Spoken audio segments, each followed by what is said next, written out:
j'ai décidé qu'il fallait retrouver, à partir de vendredi, le confinement qui a stoppé le virus. Tout le territoire national est concerné, avec des adaptations pour les seuls départements et territoires d'outre-mer. Mais parce que nous avons appris des événements du printemps, ce confinement sera adapté sur 3 points principaux. Les écoles resteront ouvertes, le travail pourra continuer, les EHPAD et les maisons de retraite pourront être visitées. Comme au printemps, vous pourrez sortir de chez vous uniquement pour travailler, vous rendre à un rendez-vous médical, pour porter assistance à un proche, pour faire vos courses essentielles ou prendre l'air à proximité de votre domicile. C'est donc le retour de l'attestation.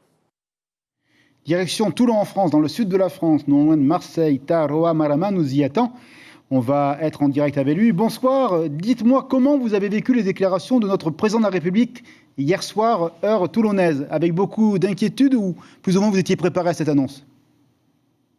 D'abord, bonsoir Stéphane et bonsoir à la police.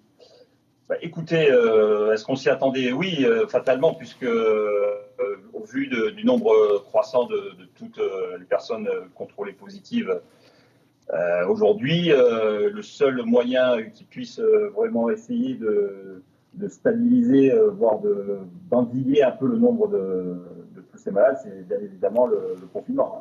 Jusqu'à preuve du contraire, on n'a pas trouvé mieux.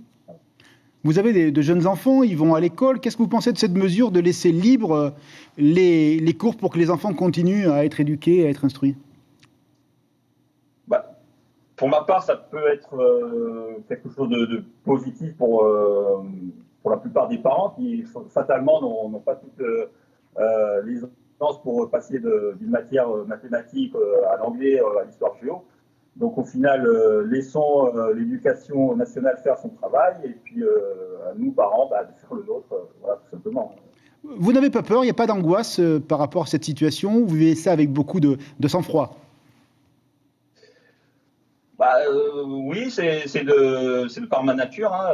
Aujourd'hui, on est face à ce problème-là tous ensemble. À nous de garder cette unité, cette confiance pour essayer de passer au-delà de tout ça. Garder confiance, c'est mon état d'esprit.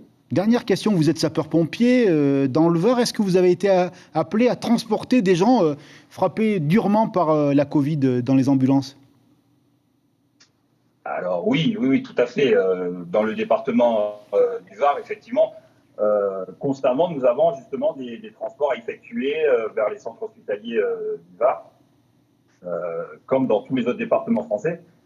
Évidemment, on est au contact très proche de cette population qui, effectivement, dans un contexte anxiogène, justement, nous demande un peu, un peu de réconfort. Mais bon, nous, notre travail, effectivement, essayer de garder cet état d'esprit pour la population, effectivement. Et les gestes barrières, évidemment, au cœur de votre vie quotidienne. Toujours.